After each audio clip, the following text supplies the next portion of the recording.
Okay. Okay, so hello everyone, and hello Professor, because we have a guest today, and it's Professor Sam Vaknin, the author of the Malignant Self-Love, Narcissist Revisited. Hello, Sam. Hello. Yes, Sam is shorter than Professor Vaknin, etc. Yeah.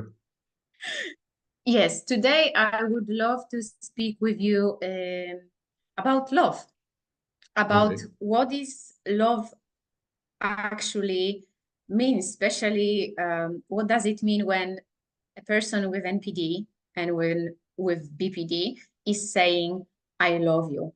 What exactly does it mean? Yes.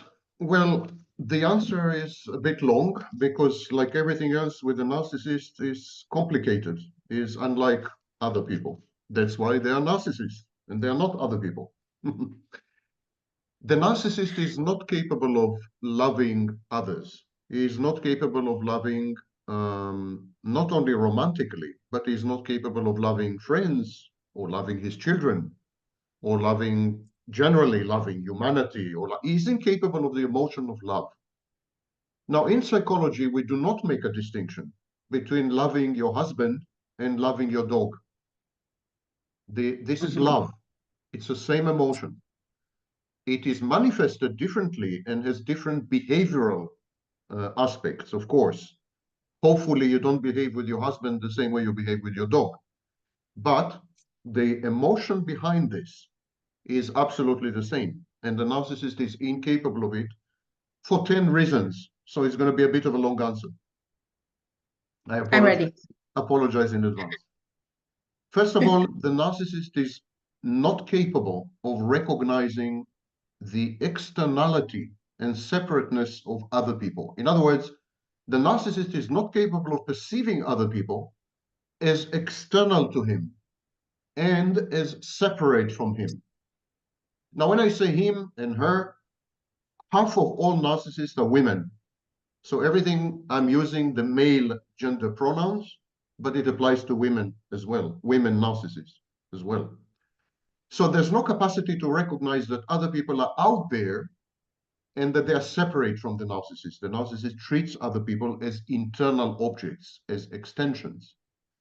So any kind of emotion, any kind of cathexis that the narcissist has with regards to other people is actually self-directed. So even when the narcissist is sexually attracted to someone, he is actually attracted to himself. This is known as autoerotism. Even when the narcissist thinks that he is in love with someone, he is actually in love with the internal object that represents this someone in his mind. So he is in love with himself, in effect. Narcissists, in short, are incapable of othering, regarding people as others. The second problem is that narcissists are over-cognitive. They have cognitive style, not emotional style. They process everything through cognition. They do have empathy, for example, but it is cold empathy, cognitive and reflexive, not emotional. They do have negative emotions, but the negative emotions are processed cognitively. Everything is cognition. Now, the narcissism is a fantasy defense. In other words, a narcissist lives in fantasy, not in reality. He's divorced from reality. And fantasy involves cognitive distortion. Fantasy involves falsifying reality. So the narcissist puts emphasis on cognition and is incapable, consequently, of positive emotions. Narcissists are also very afraid of positive emotions because positive emotions are automatically linked to negative emotions. If you are capable of experiencing positive emotions, then of course you will also experience negative emotions. And the narcissist's negative emotions are life-threatening. For example, shame. The narcissist's shame is life-threatening. Yes. So narcissists say, okay, I will not experience positive emotions in order to not experience my shame or my guilt or whatever. Next thing is what is known as bad object. Inside the narcissist, there is a group, a constellation of voices. They are known as introjects. These voices keep telling the narcissist, keep informing the narcissist, you're unworthy, you're bad, you're stupid, you're ugly, you're a failure, you will never amount to anything, you keep making mistakes, etc., etc. And the bad object actually tells the narcissist, you're not lovable. You cannot be loved. No one will ever love you. You're so bad, so corrupt, so hopeless that no one will ever love you. So the narcissist needs to validate the bad object because the bad object is usually, not always, but usually the voice of mother and father, the voices of mother and father. So the narcissist is still a child, and the child cannot say mother is wrong, father is wrong. The narcissist should validate the bad object. And the way to validate the bad object is by acting unlovable. When you try to love the narcissist, he pushes you away. He abuses, Mm-hmm. he abuses you. He makes you not love him. He wants to prove to himself and to you that he is truly unlovable because mother said so. Father said so. They said I'm unlovable and they're never wrong. So I'm going to prove to you that I'm unlovable. I'm going to abuse you until you abandon me or give up on me or abuse me back. Reactive abuse, you know. This is known as projective identification, when the narcissist forces his partner to not love him. Mm-hmm. The next thing is that narcissists feel superior. They are haughty, they're conceited, they believe that they are supreme, and so on. And everyone is capable of loving. Even pets, even animals love. Love means that you're like everyone else, like everybody else, because everybody loves. If you love, you're like everybody else. You're common. And this is unacceptable to the narcissist. He perceives love as a weakness. He perceives love as the great equalizer. It makes him equal to other people. And he's not equal, he's godlike. So he regards love as a kind of power play. I'm going to prove to you that I don't love you. I'm going to prove to you that I don't need you. I'm going to prove to you that I'm superior to you by not loving you. I'm going to prove to you that you have no power over me. You cannot make me love you because I'm not weak. I'm godlike. And I'm not like everybody else. You think you have power over me. You can make me love you. I'm going to show you that you don't have power over me because I'm unique. I'm special. So there's a lot of contempt. When the narcissist comes across a potential love interest, this generates in him a reaction of contempt and rage, anger, because he feels threatened by love. Love threatens to expose the fact that he is like Mm-hmm. everybody else, that he's vulnerable, and that he is in need of love. And he hates this. He hates to realize this. Next thing is that narcissist uses relationships to replay, to reenact early childhood experiences, early childhood conflicts, especially an attempt to separate from the mother and to become an individual, known as separation-individuation. So the narcissist converts you, whether you're male or female, doesn't matter. The narcissist converts you into a mother figure, a maternal figure.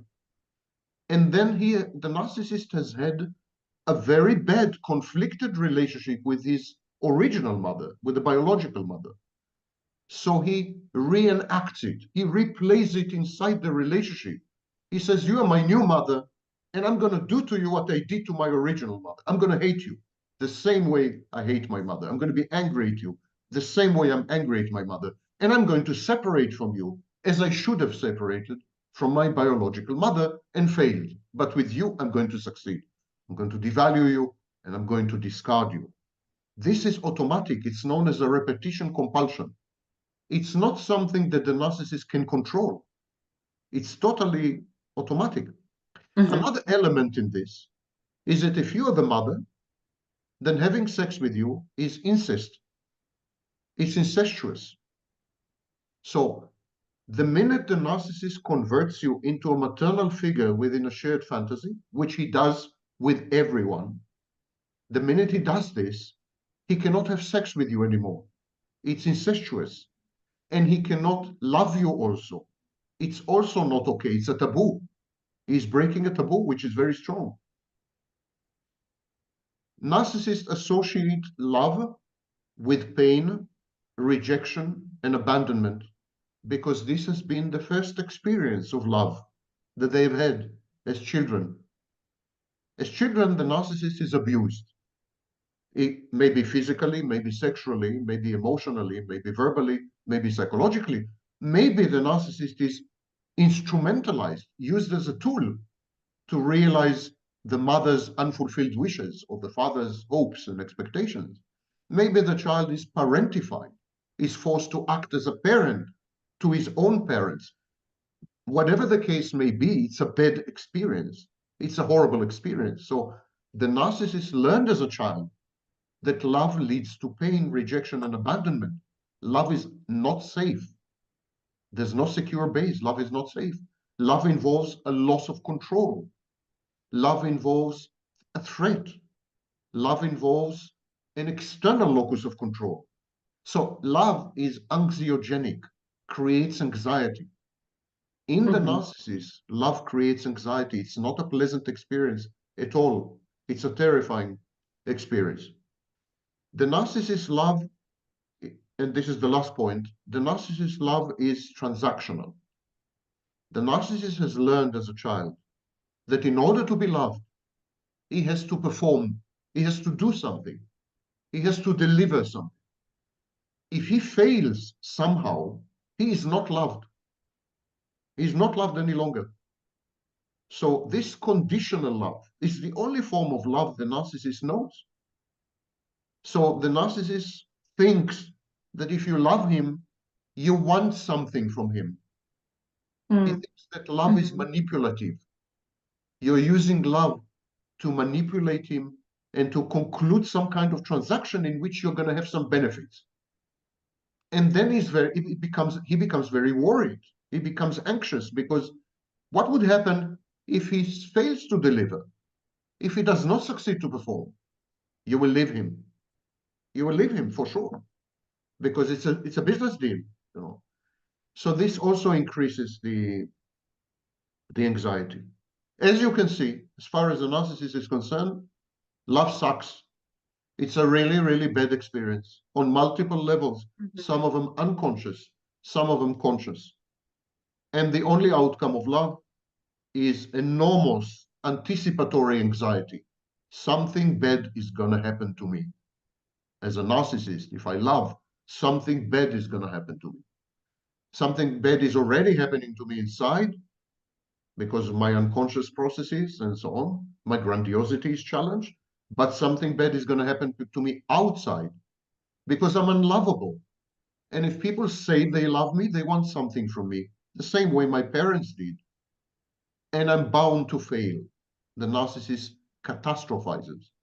I'm bound to fail, and it will all end in tears, blood and tears. That's how narcissists see love. So why would they love?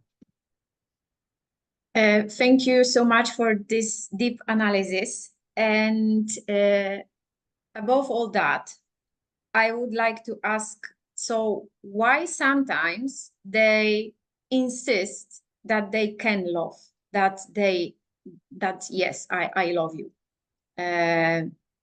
Yeah, I can feel it. Why they insist? What is that they are misinterpret with this sentence? First of all, exactly as you said, they mislabel. This is a mislabel. What Yes. what they're feeling is not love. Narcissists are not capable of love, period. They're not capable of what we call cathexis, emotional investment in a love object. By the way, any object, any love object, even inanimate objects. They are not capable of loving anything because they have what Freud called at the time narcissistic libido. Their love, all their emotions are self-directed. When the narcissist was growing up, the only safe space was himself, the false self. Mother was not safe. Father was not safe. The family was not safe. Siblings were not safe. No one helped the child. He could only rely on this godlike invention, the false self. So what narcissists call love is what clinicians call the shared fantasy. It's a fantasy defense. Within this fantasy, the narcissist convinces himself that he is in love. He has to label, he feels, he's feeling some things, and he has to label them. So he labels them love. Some narcissists are also manipulative, especially antisocial, malignant, or psychopathic narcissists. They're manipulative. So they will tell you that they love you in Okay. order to keep you around, in order to create in you attachment and bonding, in order to get you addicted to them, in order to obtain some benefits, like sex or money or whatever. They will tell you that they love you to obtain a goal, because they're goal-oriented. And that's a manipulative strategy. And it's potentially a crime. This is known as the lover boy method. Andrew Tate right now is, in prison for this. Not in prison, but in front of a trial. So, but the vast majority of narcissists really believe that they love you. It's just that the fantasy is so overpowering, so wonderful. It's such a Disneyland. It's a theme park. They can't let it go. Within the fantasy, they feel validated. They feel that the grandiosity is true, is not false. They feel that they are wonderful and unique. They idealize their partner in order to idealize themselves. So both of them become ideal in sort of a cloud or a bubble, and so on. And what they feel is the gratification of constant narcissistic supply. Mm. And it is such a high, it's like a drug, it's such a high that they can't tell the partner, listen, you're a wonderful source of narcissistic supply. You are gratifying me. Thank you very much. They say, I love you. It's total mislabel. And you should not fall for it. You should not fall for it. If the person is a narcissist, that's nonsense. He is incapable of loving. Thank you so much for that. And I do agree you shouldn't go for it because my another question is why loving a person with NPD hurts so much? Because I know that it hurt because I was in this kind of relationship. It's not only from the knowledge from books, but from also personal experience. But why it hurts so much, like nothing else on this earth? Why? Because it's the only kind of relationship where you have multiple forms of grief. When the relationship breaks, you have multiple forms of grief. And within the relationships, you're constantly in a state of mourning, of grief. Because the relationship involves death, not life. When you are in a relationship with a narcissist, as I said, it's a fantasy. But this fantasy is shared. We don't call it fantasy, we call it shared fantasy. You collaborate with the narcissist. And you collaborate with the narcissist because he idealizes you. And it feels wonderful to be idealized. It's very gratifying. It's your own source of narcissistic supply. You see yourself through the narcissist's eyes, and you fall in love with the image of you that the narcissist projects to you. You don't love the narcissist, you love the way the narcissist loves you. This is the opening stage, and it feels wonderful, and it feels perfect, and it feels ideal, and it feels like nothing you've had before. And then abruptly and suddenly, it becomes a nightmare. This is known as intermittent reinforcement. Positive, negative, hot, cold, loving, hating, and you are totally disoriented, and you're terrified to lose the fantasy and to lose your place in the fantasy. Gradually, you assume the maternal role because that's the narcissist's condition for the shared fantasy. So you do become a mother. And because you become a mother, you develop maternal feelings for the narcissist. He becomes like your child. And so when the relationship goes bad, when the narcissist begins to devalue you, when definitely when the narcissist discards you, or when you leave the relationship, when you abandon the narcissist and go away, you are grieving multiple things. First of all, you are grieving your idealized image. You're no longer idealized. Now you're just, again, a normal person, common person. That hurts. The way the narcissist shifts from loving you, from idealizing you to hating you is horrible. Of course, many people have autoplastic defenses. That means they blame themselves. They ask, what did I do wrong? What could I have done differently? You know, they feel guilty, they feel ashamed, and so on. So you mourn yourself, and you grieve yourself in the relationship. You grieve the relationship because the fantasy is difficult to let go of. The fantasy involves a vision of the future, a vision of the future where you're going to be together and have, I don't know, children or big common business or whatever. So there's a vision of the future which you have to let go of. This vision of the future gave your life meaning and direction and purpose. You felt elated and you felt wonderful that you know you have a common goal and you're working towards that goal, and suddenly it's gone. So you are mourning the fantasy. You're mourning the child. You're a mother who has lost her child. And you're mourning your partner, of course. And you're mourning not your partner so much as the fact that you idealized him. You're mourning the imaginary partner that you had within the fantasy. Because of all these multiple forms of grief, which are simultaneous, grieving yourself, grieving the child, grieving the fantasy, grieving the partner, grieving the imaginary partner. Because of all the multiple forms of grief, you're in a very bad shape. You're unable to regulate yourself. You cannot give yourself answers. You feel stupid. You feel wronged. You feel a victim.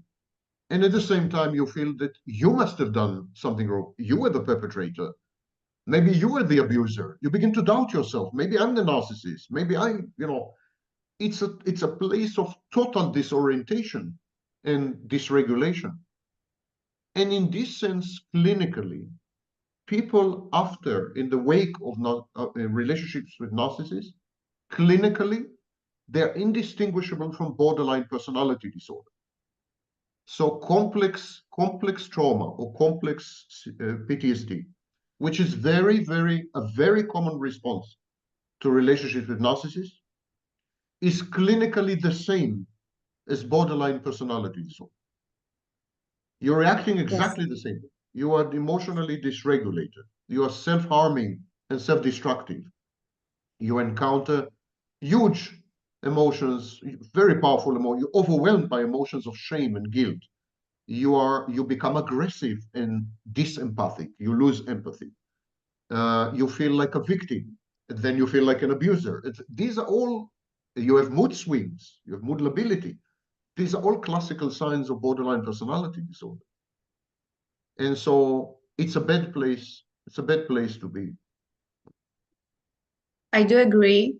After relationship that I've had in the past, many years ago, you feel also unworthy. I felt unworthy also. I've had a second thought that definitely is something wrong with me. And it was, of course, but in a different way. But by that, I even asked my therapist, tell me if I do have a maybe BPD, because my behavior, it's like that. And then my therapist said, no, you don't have a BPD, you have CPTSD and PTSD. And then I saw that when I regulate myself regularly in a therapy, then I observed that, okay, I understand now what was going on, and I have to just go through this process. But yes, it's really difficult and painful.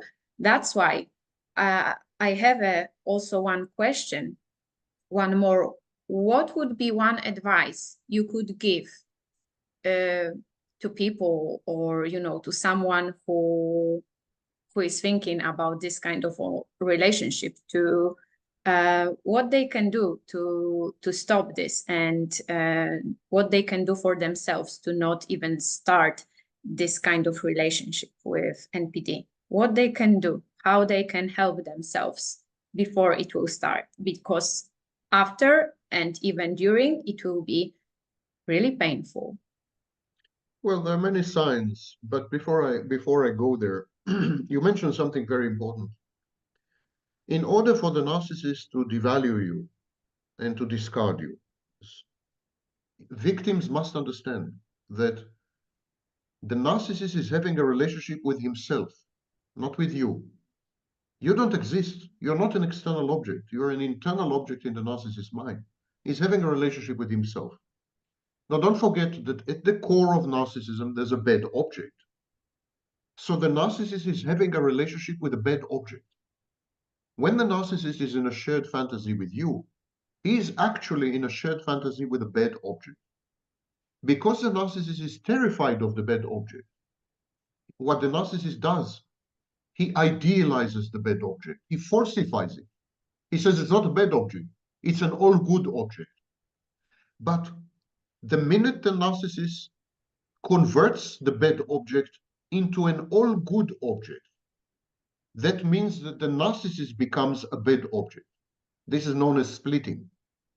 If the bad object is all good, then what remains of the narcissist is all bad. So the narcissist cannot escape the bad object. Whatever the narcissist does, he remains stuck with the bad object. And there's one solution. What the narcissist does is he merges the bad object with your object. In his mind, the narcissist has an internal object that represents you. So he takes this internal object and he merges it with the bad object. Now you are the bad object. And then this gives him legitimacy to discard you and to devalue you. You become what is known as a persecutory object. You become an enemy. So he then devalues and discards you. But he needs to devalue and discard you. It is an integral part of the shared fantasy. There's nothing you can do about it. Online, many self-styled experts, as usual, give wrong advice and nonsensical information. For example, they say that the narcissist devalues you because you criticize him or you disagree with him. That is nonsense. Even if you never criticize a narcissist, even if you're 100% submissive, even if you are the best conceivable partner, even if you give narcissistic supply endlessly, even if you never confront the narcissist, he's going to devalue and discard you because it's not about you. It's about his relationship with his original mother. It's about his relationship with a bad object inside him. He just uses you for therapy. The relationship, the shared fantasy is therapeutic. It's a kind of therapy. What do we do at the end of therapy? We discard the therapist. When therapy is finished, we say goodbye to the therapist, no? We don't remain in a relationship with the therapist until we die. We come to the therapist, we get therapy, we say goodbye. We don't devalue the therapist, but we discard the therapist. That's what the narcissist does. He uses you for therapy, internal therapy, and then he discards you. But in order to discard you, because he has idealized you, he needs to change that. He needs to devalue you. So it's not your fault. You could do nothing about it. Don't listen to self-styled experts that somehow blame you. They say, you were too critical, you criticized him, you disagree. That's why he devalued you. No, you're not responsible. Zero. You had nothing to do with it. You just happened to be there. Now, it's very easy to tell that someone is a narcissist within the first 5 minutes. Again, don't listen, disbelieve self-styled experts that tell you that the narcissist is a great actor and it's not possible to realize that he's a narcissist. It takes weeks and days and not true. Narcissists cannot hide the fact that they are narcissists any more than a dog can hide the fact that he's a dog. It's just that you are lying to yourself. You're denying. You witness the red alerts, the warning signs, and you ignore them. You deny them because you're lonely, or because maybe you grew up in a family that made you the typical victim for a narcissist, made you sensitized to narcissism. So maybe you gravitate, you're attracted to narcissists. Whatever the case may be, you're lying to yourself. The narcissist from the first minute is controlling. He treats other people badly. It could be a waitress, could be a cab driver, could be anyone. He treats other people, not you. He idealizes you. He treats you like a queen, but he treats badly everyone around you. He's controlling. He tells you where, on the first date, he decides which restaurant to go to, what you eat. Oh, yes. Yeah. He chooses your food for you. He's controlling also in the sense that you go to the bathroom and you return and he asks you, what did you do? Where did you go? Why did it take so long?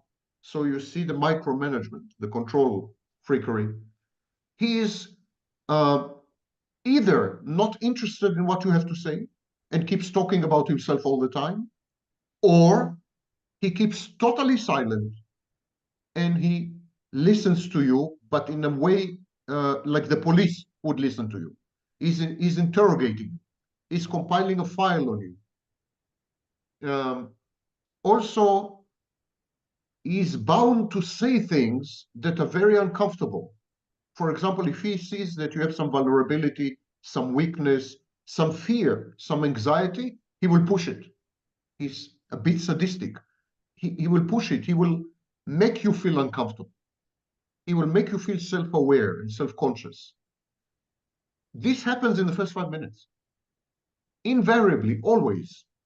But people deny this because they want to be idealized, they want to be in a fantasy, and so on and so forth. Narcissist offers reality today is horrible.